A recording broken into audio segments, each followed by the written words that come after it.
हाँ, देखो बच्चों, अब दोबारा से देखिए अपना बीएससी पार्ट फर्स्ट, और अपन सब्जेक्ट शुरू करेंगे इलेक्ट्रोमैग्नेटिज्म। एक चीज का ध्यान रखना, कभी भी क्या ध्यान रखोगे बच्चों, 11वीं 12वीं की जो प्रिपरेशन होती है और बीएससी की जो प्रिपरेशन होती है वो बिल्कुल डिफरेंट होती है। इस चीज का भी ध्यान रखना। बीएससी के अंदर ज्यादा पढ़ना नहीं पड़ता, ठीक है, पैटर्न वाइज पढ़ना पड़ता है, ठीक है। तो अब की बार ये भी ध्यान रखना है, ठीक है। देखो बीएससी पार्ट फर्स्ट, अपन सब्जेक्ट शुरू कर रहे हैं इलेक्ट्रोमैग्नेटिज्म। अपना मीडियम रहेगा हिंदी मीडियम और इंग्लिश मीडियम दोनों रहेगा, ठीक है। अपन सब्जेक्ट शुरू करेंगे इंग्लिश, ये इलेक्ट्रोमैग्नेटिज्म। और आपके टोटल जो फिजिक्स का जो पेपर आएगा वो 100 नंबर का आएगा, ठीक है, जिसके अंदर 33 मार्क्स, 34 मार्क्स और 33 मार्क्स का पेपर रहेगा। समझ में आ गया तुम्हारे? 50 नंबर का आपका क्या होगा, प्रैक्टिकल होगा, ठीक है। फिजिक्स और केमिस्ट्री में प्रैक्टिकल होंगे, मैथ्स में प्रैक्टिकल है नहीं। समझ में आ गई तुम्हारे?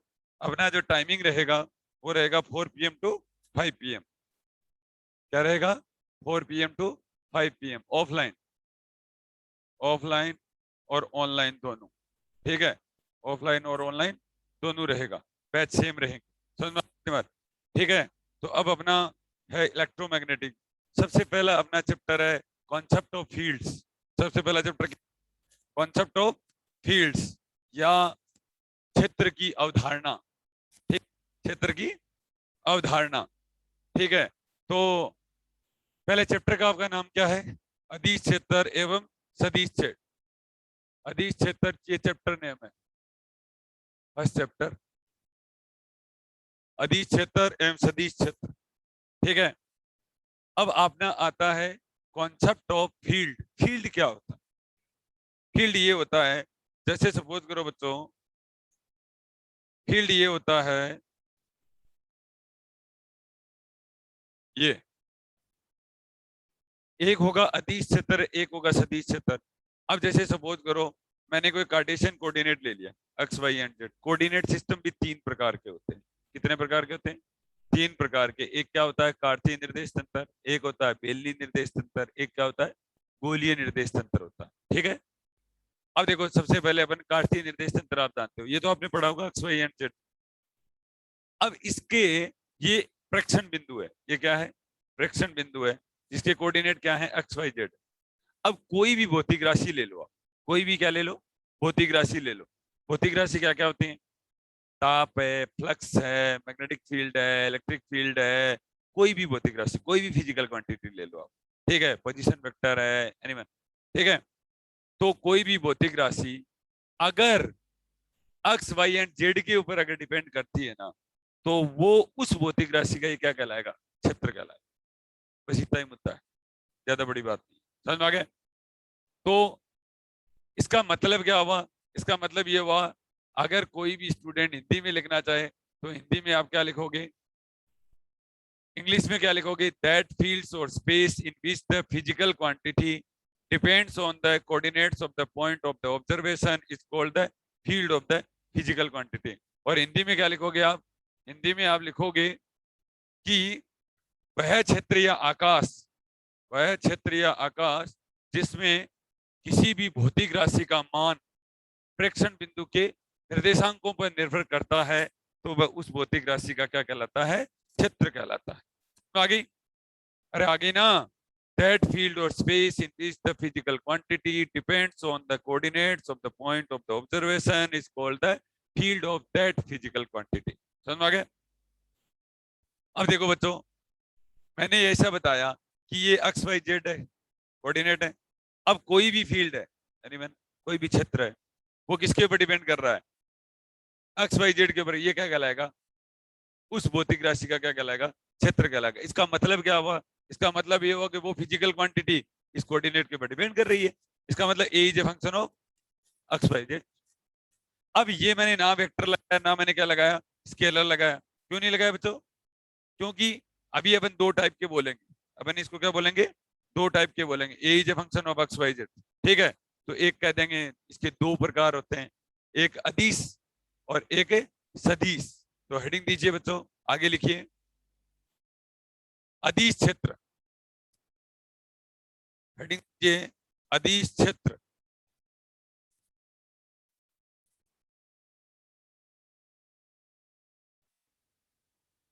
अदिश क्षेत्र, तो लिखिए वह क्षेत्रीय आकाश, वह क्षेत्रीय आकाश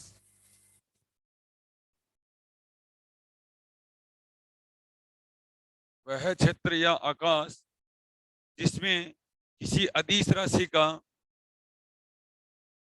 जिसमें किसी अदिश राशि का, जिसमें किसी अदिश राशि का मान प्रेक्षण बिंदु के निर्देशांकों पर निर्भर करता है। प्रेक्षण बिंदु के निर्देशांकों पर निर्भर करता है। निर्देशांकों पर निर्भर करता है। ठीक है, वह क्षेत्रीय आकाश जिसमें किसी अदिश राशि का मान प्रेक्षण बिंदु के निर्देशांकों पर निर्भर करता है, वो क्या कहलाता है? अदिश क्षेत्र कहलाता है। लिख लो, अदिश क्षेत्र।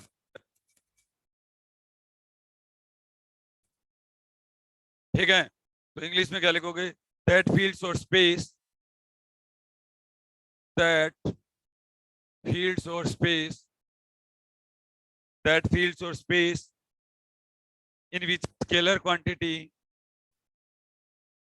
in which scalar quantity, in which scalar quantity depends on the coordinates, depends on the coordinates of the point of observation, of the points of observation, points of observation is called a scalar field, is called a scalar field, is called a scalar field। समझ में आ गया? अब कोई scalar quantity का नाम बोल दो बच्चों, कोई भी बोलो, स्केलर क्वांटिटी का नाम बोलो, अरे बोलो,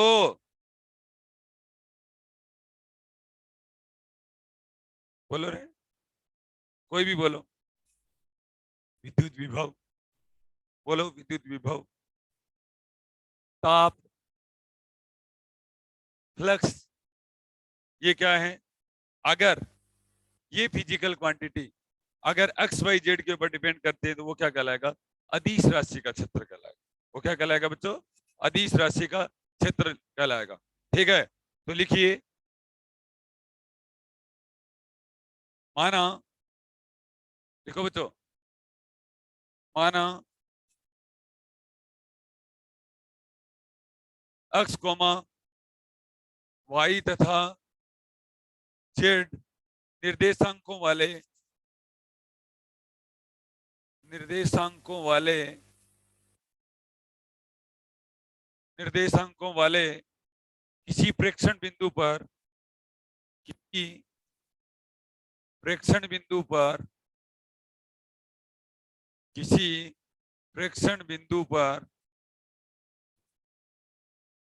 अदिश राशि का मान फाई है, अदिश राशि का मान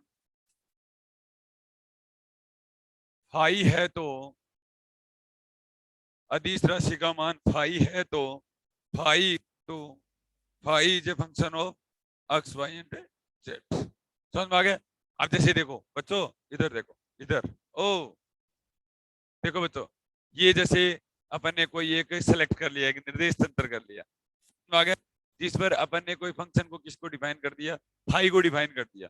ठीक है, और फाई किसके ऊपर डिपेंड करता है? X Y z. तो ये क्या कहलाएगा? फाई का क्या कहलाएगा? क्षेत्र कहलाएगा। ये क्या कहलाएगा? फाई का क्षेत्र कहलाएगा। समझ में आ गया? देख लो बच्चों, माना एक्स वाई जेड निर्देशांकों वाले किसी प्रेक्षण बिंदु पर अदिश राशि का मान फाई है तो phi is a function of x Y Z.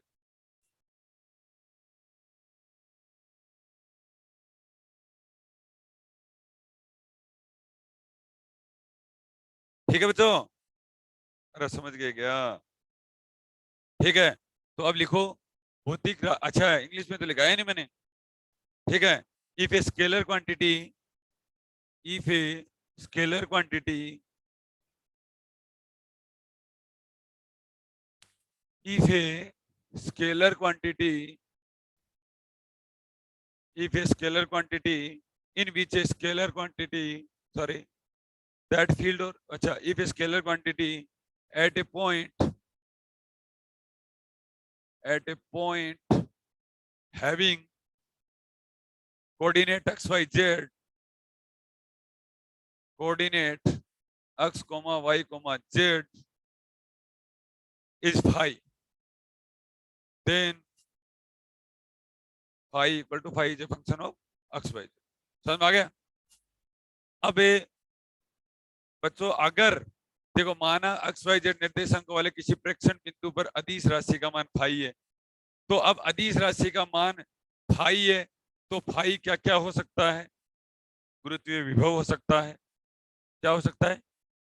Gravitational field, गुरुत्वीय विभव, ताप हो सकता है, टेम्परेचर हो सकता है, ठीक है, कोई भी अदिश राशि हो सकती है। तो लिख लीजिए, आगे लिखिए बच्चों, भौतिक राशियों विद्युत विभव, भौतिक राशियों विद्युत विभव, कोमा गुरुत्वीय विभव, कोमा गुरुत्वीय विभव, physical quantities, physical quantities, physical quantities such as electric potential, such as electric potential, such as electric potential, comma gravitational potential,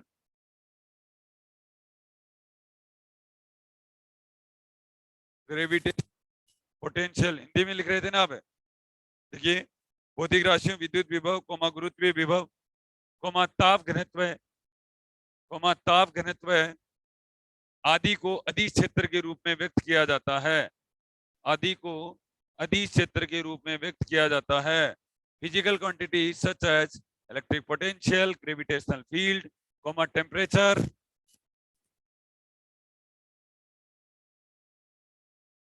coma temperature, घनत्व,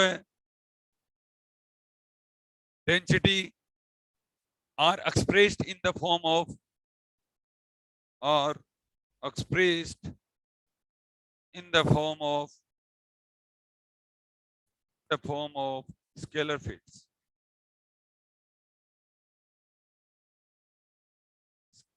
ठीक है बच्चों, समझ में आ गया क्या? ठीक है, अब बताओ क्षेत्र किसे कहते हैं?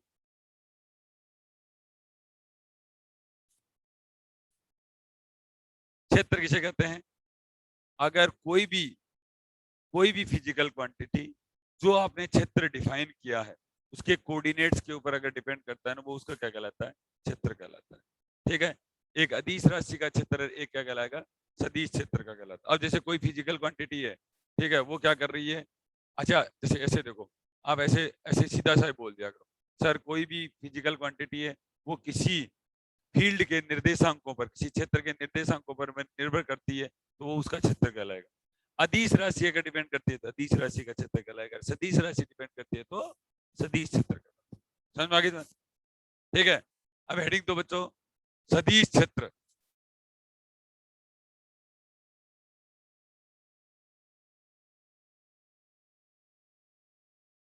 अब सेम की सेम ही बात लिख लो पहले तो। बात अपन ने क्या लिखा था? वह क्षेत्रीय का जिसमें किसी अदिश राशि का मान प्रेक्षण बिंदु के निर्देशांकों पर निर्भर करता है, तो वह क्या कहलाता है? अदिश क्षेत्र। अब क्या लिखोगे? बोलो क्या लिखोगे? वह क्षेत्रीय आकाश जिसमें किसी सदिश राशि का मान प्रेक्षण बिंदु के निर्देशांकों पर निर्भर करता है, तो वो क्या कहलाएगा? सदिश राशि का क्षेत्र कहलाएगा। हाँ बच्चों, कहाँ लिखा था बने? ये रहा, देखो हिंदी में लिखो बच्चों, वह क्षेत्रीय आकाश जिसमें किसी सदिश राशि का मान, जिसमें किसी सदिश राशि का मान प्रेक्षण बिंदु के निर्देशांकों पर निर्भर करता है, प्रेक्षण बिंदु के निर्देशांकों पर निर्भर करता है, तो वह सदिश राशि का क्षेत्र कहलाता है।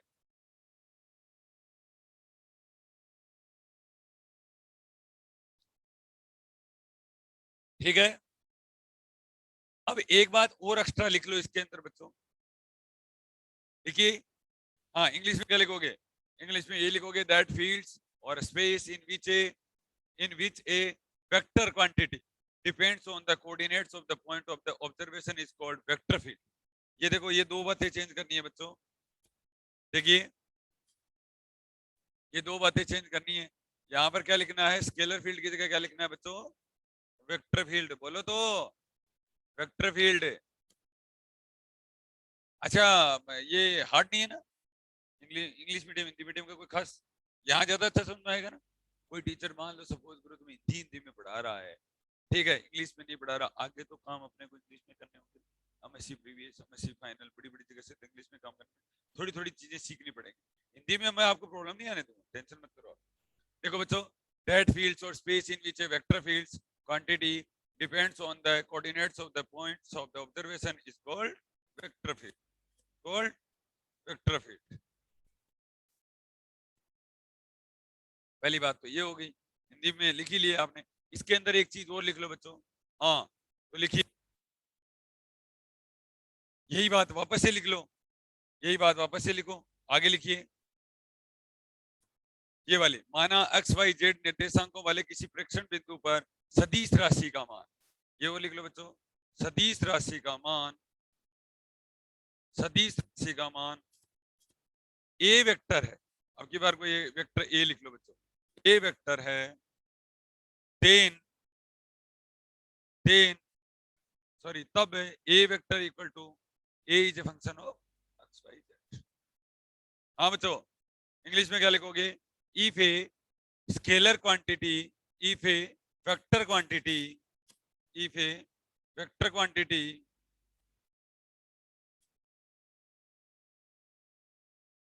if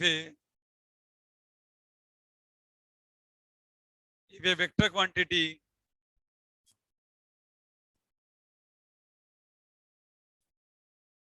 if a vector quantity a point having the coordinate x y z is a vector then a vector equal to a is a function of x y z, ऐसा लिखना है। लिख लिया, शाबाश।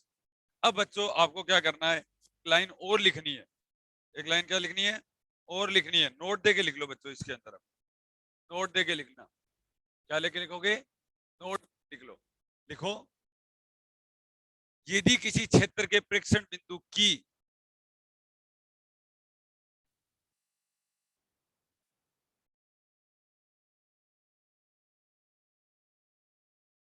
यदि किसी क्षेत्र के प्रेक्षण बिंदु की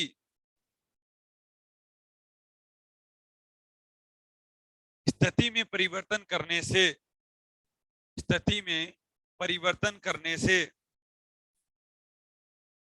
यदि किसी क्षेत्र के प्रेक्षण बिंदु की स्थिति में परिवर्तन करने से सदिश राशि के मान, सदिश राशि के मान, सदिश राशि के मान ब्रैकेट में लिखिए परिमाण या दिशा अथवा दोनों, परिमाण या दिशा अथवा दोनों, परिमाण या दिशा अथवा दोनों में परिवर्तन होता है, में परिवर्तन होता है, if the magnitude or direction, if the magnitude or direction or both of a vector quantity or both of a vector quantity, both of a vector quantity changes with, अच्छा आपको नहीं लिखा क्या पूरा, यदि किसी क्षेत्र के प्रेक्षण बिंदु की स्थिति में परिवर्तन करने से सदिश राशि के मान ब्रैकेट में परिमाण या दिशा अथवा दोनों में परिवर्तन होता है तो क्षेत्र सदिश क्षेत्र कहलाता है, तो वह क्षेत्र सदिश क्षेत्र कहलाता है। इफ द मैग्नीट्यूड और डायरेक्शन और both of A vector quantity changes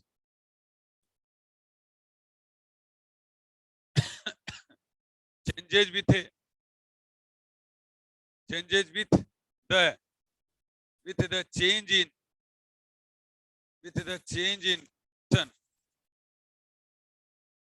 with the change in position of the point of the observation, the position of point of observation, point of observation, point of observation in a field, in a field, then the field is called, then the field is called vector field. अरे तुम समझ गए क्या? समझ गए ना? कहने का मतलब वेक्टर फील्ड, वो वेक्टर फील्ड कहलाएगा। ठीक है, हो गया बच्चों? समझ में आ गया इतनी बात? अब लिखिए, अब एक सवाल लिखो बच्चों। सवाल लिखोगे? सवाल लिखो।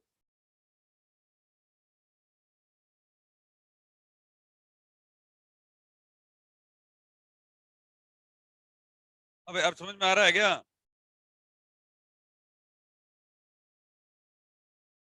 एक लिखिए बच्चों, एक अदिश क्षेत्र के लिए कार्तीय निर्देशांकों में इसकी प्रवणता का व्यंजक ज्ञात कीजिए।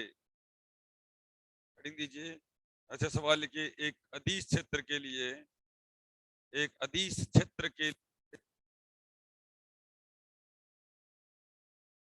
कार्तीय निर्देशांकों में, कार्तीय निर्देशांकों में इसकी क्षेत्र की प्रवणता का, इसकी क्षेत्र की प्रवणता का व्यंजक व्युत्पन्न कीजिए।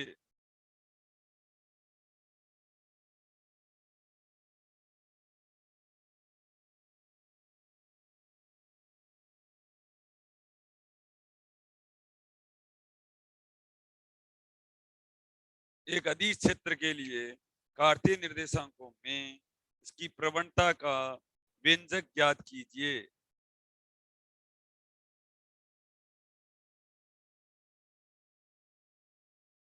ठीक है बच्चों?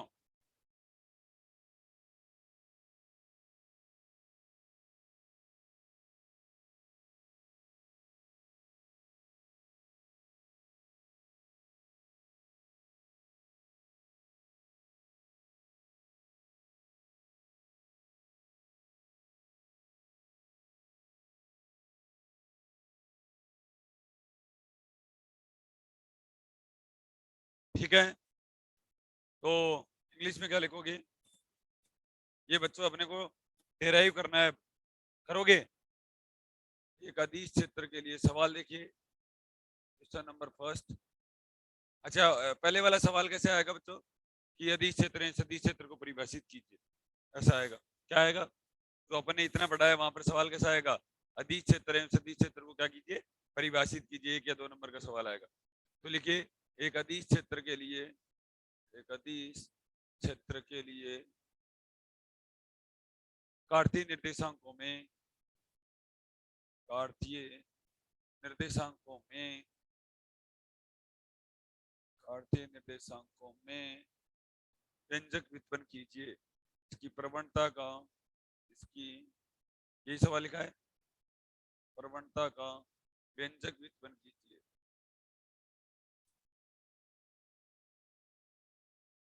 व्यंजक व्युत्पन्न, ठीक है। derive the gradient of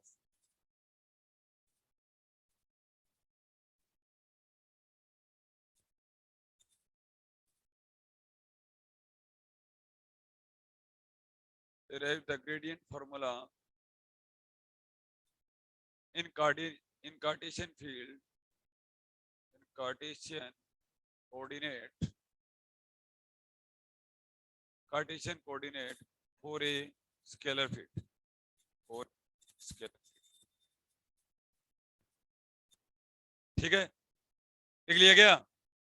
अच्छा, मुद्दा क्या है ये बताओ पहले, मुद्दा क्या है? नहीं समझ में आया ना मुद्दा क्या है? अरे नहीं है ना? देखो बच्चों, अपने को ये प्रूव करना है कि ग्रेडियंट फाई इक्वल टू, ठीक है, ग्रेडियंट फाई इक्वल टू कितना होता है?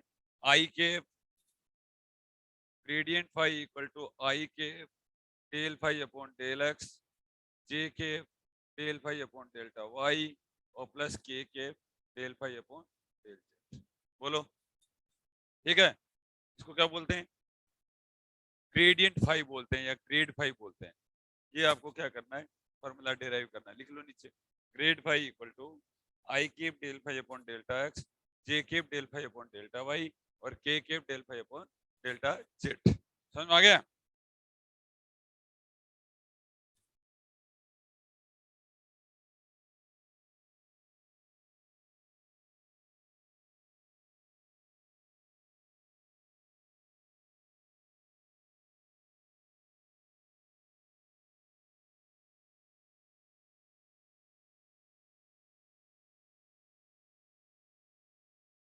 समझ में आ गया क्या?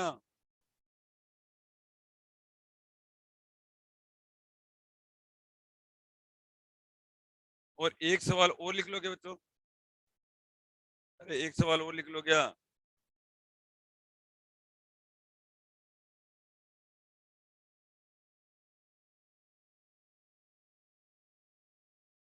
अब आप हेडिंग दो, अदिश क्षेत्र की प्रवणता। हेडिंग दीजिए, अदिश क्षेत्र की प्रवणता। अदिश क्षेत्र की प्रवणता।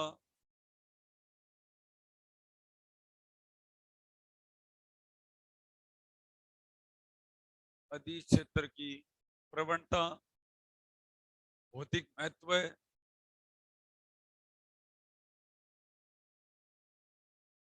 भौतिक महत्व तथा संरूपण।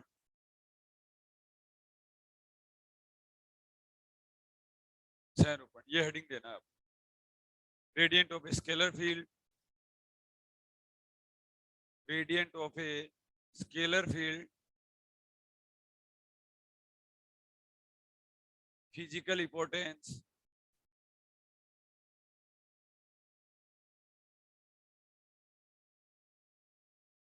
Physical importance and फॉर्मुलिज।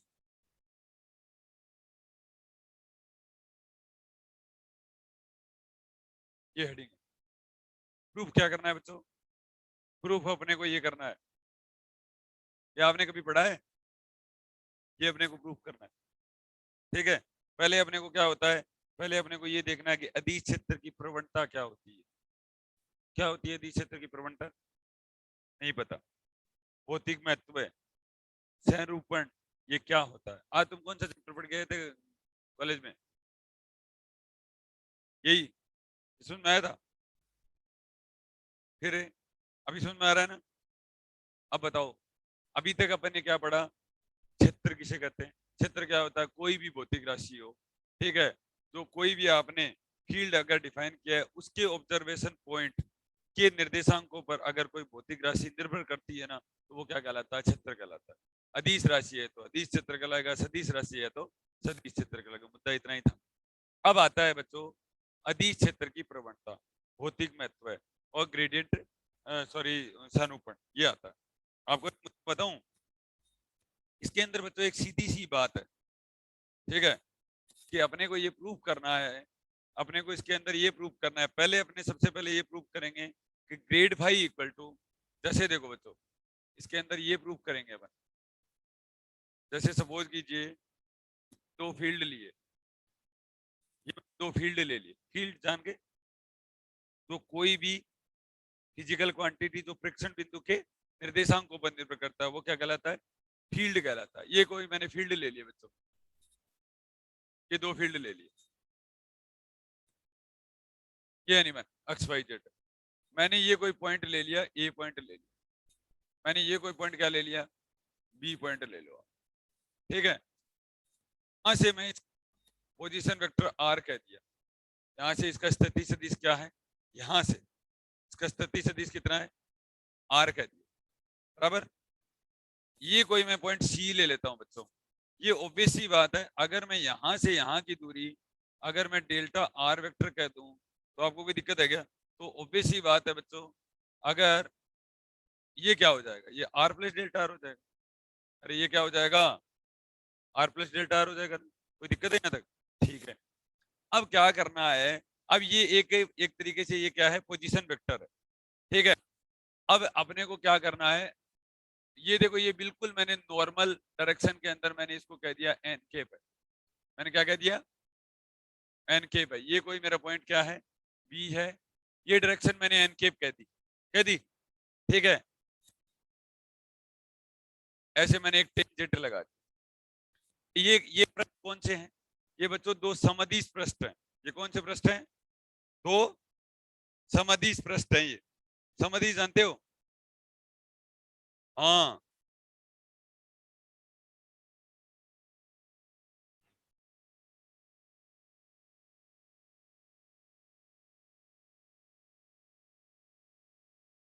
ठीक है बच्चों।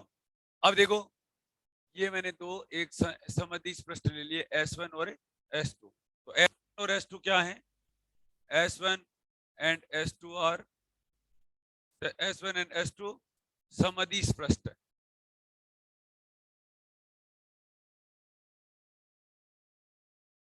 ठीक है। अब ये मेरा कहने का मतलब समझो, ये ऐसे कहना चाह रहा है कि ये डेल्टा आर जो वेक्टर है इसके अंदर सबसे ज्यादा चेंज कौन सी डायरेक्शन में आएगा, तुम बताओ कौन सी में आएगा। देखो डायरेक्शन ये हो जाएंगे बच्चों, देखो यहाँ पर एनीवन, ये ये ये और ये और ये और ये है, बस मुद्दा इतना ही है। समझ में आ गया दिमाग, कौन सी डायरेक्शन में सबसे ज्यादा चेंज आएगा, और उसी को अपन क्या बोल देंगे, ग्रेडियंट फाई बोल देंगे, उसी को अपन क्या बोल देंगे, ग्रेडियंट फाई बोलते हैं। चलो ठीक है, आप एक बात बताओ, आपने मोमबत्ती देखी कभी, ठीक है, जलती हुई, ये मोमबत्ती जल रही, सपोज करो, ठीक है, टेम्परेचर है, टेम्परेचर एक क्या है, अदिश राशि है, ठीक है। मैंने हाथ लिया, ये मेरा डेल्टा आर वेक्टर है, ये मेरा डेल्टा आर वेक्टर है, बराबर, ये डेल्टा आर वेक्टर है। डेल्टा आर वेक्टर को मैं इधर इधर घुमाता हूँ मोमबत्ती के, सबसे ज्यादा हाथ मेरा इस जलेगा। इसका मतलब ये हो गया कि मेरे हाथ की डायरेक्शन और मोमबत्ती के जो जलने की डायरेक्शन है वो दोनों एक ही दिशा में है, तो सबसे ज्यादा हाथ जलेगा। सबसे ज्यादा हाथ जलने का मतलब क्या हुआ, सबसे ज्यादा चेंज डायरेक्शन में आएगा।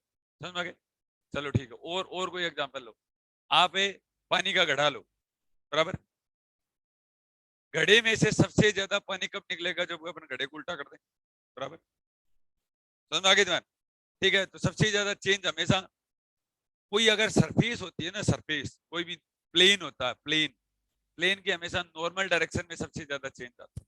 कैसा आता है, नॉर्मल डायरेक्शन में चेंज। ये जैसे मेरा हाथ है, सबसे ज्यादा चेंज इस डायरेक्शन में आएगा, बराबर। रिंग ले लो ना, रिंग, जैसे सपोज करो मैंने रिंग ले रखी है, पानी आ रहा है इधर से, ठीक है, मैंने रिंग को ऐसे टेढ़ा किया, ऐसे किया, ऐसे किया, ऐसे किया, बिल्कुल उसके सामने रख दिया, तो सबसे ज्यादा बिल्कुल सामने में निकलेगा, सबसे ज्यादा उस रिंग में से पानी सबसे ज्यादा निकलेगा। तो बताना भी यही चाह रहे हैं यहाँ पर, क्या बताना चाह रहे हैं यहाँ पर, कि सबसे ज्यादा जो चेंज आएगा ना, वो हमेशा कौन सी डायरेक्शन में आएगा, नॉर्मल डायरेक्शन में आएगा, ठीक है। क्या आएगा, नॉर्मल डायरेक्शन में आएगा। समझ में आ गया, इसका मतलब ग्रेडियंट फाई क्या होता है बच्चों, ग्रेडियंट फाई किसी भी सरफेस के लिए ग्रेडियंट फाई क्या बोलेंगे कि सर ये क्या होता है, ग्रेड खुद ग्रेड फाई क्या होता है, क्या होती है, वेक्टर क्वांटिटी होती है। ग्रेड फाई क्या होती है, वेक्टर क्वांटिटी होती है, ठीक है। तो सबसे ज्यादा चेंज हमेशा पृष्ठ के अभिलंबवत वाली डायरेक्शन में आएगा। कौन सी डायरेक्शन में आएगा, अभिलंबवत वाली डायरेक्शन, उसी को अपन क्या कहेंगे, ग्रेडियंट फाई कहेंगे, उसी में क्या कहेंगे, ग्रेडियंट फाई कहेंगे। तो ग्रेडियंट फाई क्या होता है कि एक वेक्टर क्वांटिटी होती है, ठीक है, और नॉर्मल टू द प्लेन होती है, प्लेन के हमेशा लंबवत होती है, बस इतना बोल, समझ में आ गया तुम्हारा, ठीक है। तो आपको ये आपको डेरिवेशन करना पड़ा है, ठीक है। इसका मतलब ये हुआ, आपने ग्रेड फाई किसको बोलेंगे, ग्रेड फाई किसको बोलोगे, आपको कोई पूछ ले ग्रेड फाई क्या होता है बेटा, क्या बोलोगे, आप ऐसे कहना, सर किसी अदिश क्षेत्र में, बोलो, किसी अदिश क्षेत्र में अदिश फलन के अधिकतम परिवर्तन की दर को अदिश क्षेत्र की प्रवणता कहते हैं। बोलो अब दोबारा बोलो, किसी अदिश क्षेत्र में अदिश फलन के अधिकतम परिवर्तन की दर को अदिश क्षेत्र की प्रवणता कहते हैं। बस आपको इतना ही बोल दोगे बात। देखो दोबारा समझ लो बच्चों, ये जैसे देखो मैंने दो समअदिश पृष्ठ ले लिए, अब मेरे को ये डेल्टा आर जो वेक्टर दिख रहा है ना, तो डेल्टा आर वेक्टर दिख रहा है, तो मुझे सबसे ज्यादा चेंज एन केप वाले में मिलेगा। किसमें मिलेगा? एन के वाली डायरेक्शन में मिलेगा। समझ में आ गया? इसी को अपन क्या कहते हैं? प्रवणता कहते हैं, ग्रेडियंट कहते हैं। समझ में आ गया? अब बोलो, अभी तक मैंने क्या पढ़ा है? अब डेरिवेशन अपन कल करेंगे इसका, ठीक, कल कर लें डेरिवेशन। समझ में आया? आया थोड़ा थोड़ा समझ में? ठीक है, अब बताओ ग्रेडियंट किसको बोलते हैं? किसी अदिश क्षेत्र के, बोलो,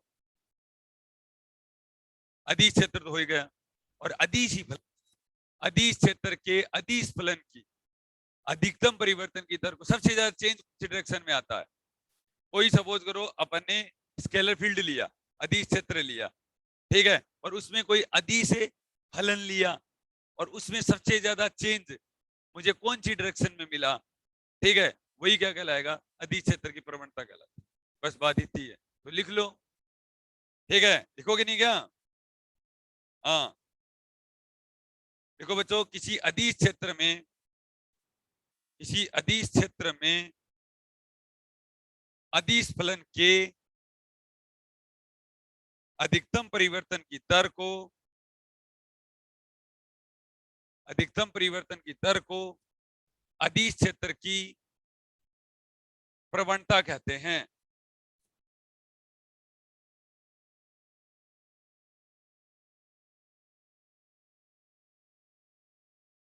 grade phi equal to D phi upon D N और एन कैप, या D phi upon D R maximum, D phi upon D R maximum into N cap. ठीक है, ये बच्चों प्रूफ करना है, ये लिख लो। In a scalar field, scalar field the maximum rate of change, the maximum rate of change, maximum rate of change of the scalar function, of the scalar function is known as gradient of a scalar function, gradient of a scalar function। सुनो रहे? हाँ, gradient of a scalar function। बताओ समझ में आएगा नहीं है? अब ये क्या करना है अपने? ये बच्चों प्रूफ करना है। ये क्या करना है? प्रूफ करना है। कहने का मतलब नहीं समझे? देखो, ये डेल्टा आर वेक्टर है, डेल्टा आर वेक्टर को ले गया, ले गया, ले गया, ले गया, ले गया, ले यहां पर ले गया, ठीक है। यहां पर ले जाने के बाद वहां से पहले ये कोई फिजिकल क्वांटिटी है, पहले से यहाँ पर क्या है? एक फिजिकल क्वांटिटी है। वो फिजिकल क्वांटिटी क्या है? ग्रेडियंट है। वहां पर वो फिजिकल क्वांटिटी क्या है? ग्रेडियंट है। समझ में आ गया? इतनी बात, ठीक है। मेरी बात नहीं समझे? नहीं समझे ना? देखो, मेरे कहने का मतलब ये डेल्टा आर वेक्टर है, मैं इसको ले गया, ले गया, ले गया, ले गया, ले गया, ले गया, और मैं इस डायरेक्शन में, इस डेल्टा आर वेक्टर को डायरेक्शन में ले गया ना, ठीक है। तो मुझे जो अपन ने जो फिजिकल क्वांटिटी जो ली थी ना, उसके अंदर मुझे सबसे ज्यादा चेंज मिला। तो इसका मतलब पहले से वहां पर फिजिकल क्वांटिटी कौन अवेलेबल है? ग्रेडियंट है। क्या है? ग्रेडियंट। मुद्दा इतना ही, समझ? ये एंगल थीटा है, ये एंगल क्या है? थीटा है बच्चों। अरे समझ गए क्या? ये एंगल थीटा है। इसका मतलब मैं थीटा इक्वल टू 0 वाली डायरेक्शन में चला जाऊंगा ना, तो वहां से पहले से एक फिजिकल क्वांटिटी है जिसको अपन क्या बोलेंगे? ग्रेडियंट फाई बोलेंगे। समझ में आ गया? तो बच्चों आज अपन इतना ही करें, ठीक। तो अपना हो गया PHC part first, Hindi medium और इंग्लिश मीडियम दोनों रहेगा, और टाइमिंग रहेगा 4 PM टू 5 PM, ठीक है। रेगुलर अपनी क्लास चलेंगी, और हिंदी मीडियम और इंग्लिश मीडियम रहेगा। कोई भी आपको प्रॉब्लम आएगी तो मैं करवा दूंगा। अपन न्यूमेरिकल और थ्योरी दोनों करेंगे। समझ में आ गया दिमाग? और आपको कहीं जगह किसी जगह कोई प्रॉब्लम नहीं आएगी, मेरी जिम्मेदारी, आप चिंता मत करो, और आपको मैं ही पढ़ाऊंगा, टेंशन मत करो, ठीक है। कल कितने बजे मिलोगे? ठीक है बेटा।